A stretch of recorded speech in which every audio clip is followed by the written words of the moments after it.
இது நம்ம ஃபேமிலி. உன்னிந்திய நேயர்கள் அனைவருக்கும் அருணோட வணக்கம்.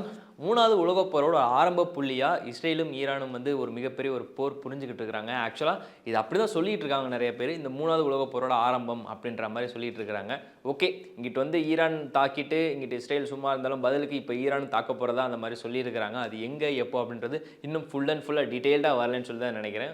அஃபிஷியலான நியூஸ் இன்னும் வரல. பட் ஆனால் இஸ்ரேல் வந்து தாக்க போகிறாங்க, ரெடியாக இருக்கிறாங்க அப்படின்ற மாதிரி சொல்லியிருக்காங்க.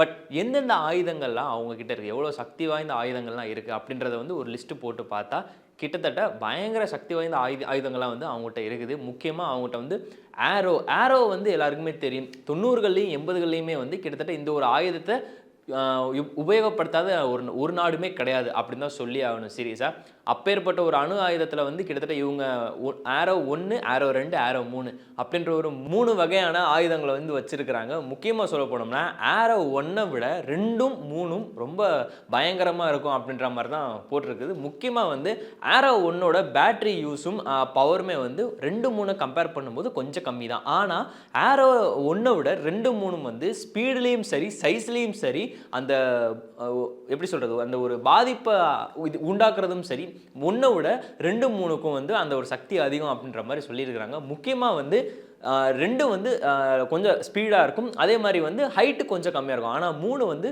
லைட்னிங் ஸ்பீடு, அது போக வந்து உங்களுக்கு பாதிப்பை ஏற்படுத்துகிறத இது 2யும் 3யும் கம்பேர் பண்ணும்போது 3க்கு வந்து ரொம்ப பெரிய சக்தி இருக்குது அப்படின்ற மாதிரி சொல்லியிருக்கிறாங்க.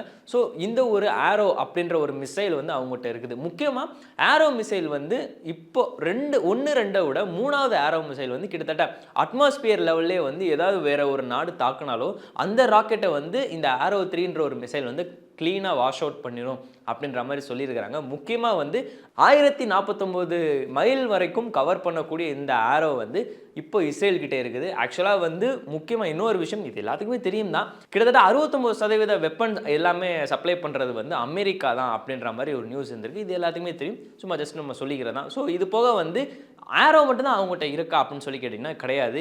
ஒன்று இருக்குது, அதுதான் டேவிட் ஸ்லிங். இந்த டேவிட் ஸ்லிங்கை வந்து கிட்டத்தட்ட ஏரோவை விட கொஞ்சம் பெருசு. முக்கியமாக வந்து இப்போ அட்மாஸ்பியர்லேயே சாச்சிரும்னு சொன்னேன் இல்லையா, பட் அதை விட டேவிட் ஸ்லிங் வந்து இன்னும் கொஞ்சம் பெரிய விஷயம். கிட்டத்தட்ட ஒரு மணி நேரத்துக்கு உங்களுக்கு 58 கிலோமீட்டரோ 60 கிலோமீட்டரோ கவர் பண்ணக்கூடிய லெவலுக்கு உங்களுக்கு ஒரு மிகப்பெரிய ஒரு விஷயமா சக்தி வாய்ந்த ஒரு இன்னொரு வெப்பன் இருக்குது அவங்ககிட்ட. இந்த டேவிட் ஸ்லிங்கை பொறுத்த வரைக்கும் ரேடாரை ஒரு ஃபிக்ஸ் ஆயிடுச்சு அப்படின்னா அதுவே ஆட்டோமேட்டிக்காக போய் எதிரி நாட்டான ஒரு ராக்கெட் வருது அப்படின்னா அது ஆட்டோமேட்டிக்காக அதுவே போய் காலி பண்ணிடும்னு சொல்லியிருக்கிறாங்க. ஸோ டேவிட் ஸ்லிங் ஒரு பக்கம் இருக்கட்டும், ஏரோ ஒரு பக்கம் 1, 2, 3 அப்படின்னு சொல்லி இருக்காங்க.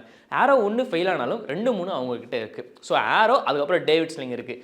இதுக்கெல்லாம் அடுத்து வந்து பேட்ரியாட்டன் இன்னொரு ஆயுதம் இருக்குது. பட் இது எல்லாத்தையுமே தாண்டி அவங்கக்கிட்ட வந்து அயன் டோம் அப்படின்ற ஒரு சக்தி வாய்ந்த இது இப்போ நான் சொன்னேன் இல்லையா, இந்த 3ஐ விட அயன் டோம்ன்றது இன்னும் ஒரு பயங்கரமான சக்தி வாய்ந்த ஆயுதம்.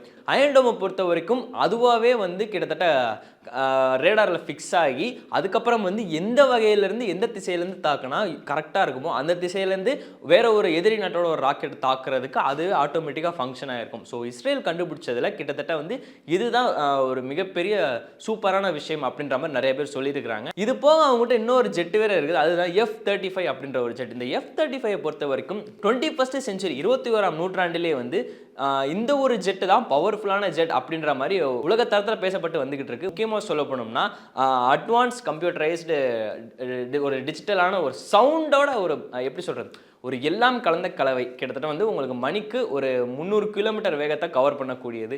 ஆக்சுவலாக 700 கிலோமீட்டர் வரையும் போகும்னு சொல்லியிருக்காங்க. அது எந்த அளவுக்கு உண்மைன்னு தெரில. பட் அப்ராக்சிமேட்டாக சொல்லணும்னா 300 கிலோமீட்டருக்கு மேலே வந்து இது கவர் பண்ணக்கூடிய ஒரு ஜெட்டு.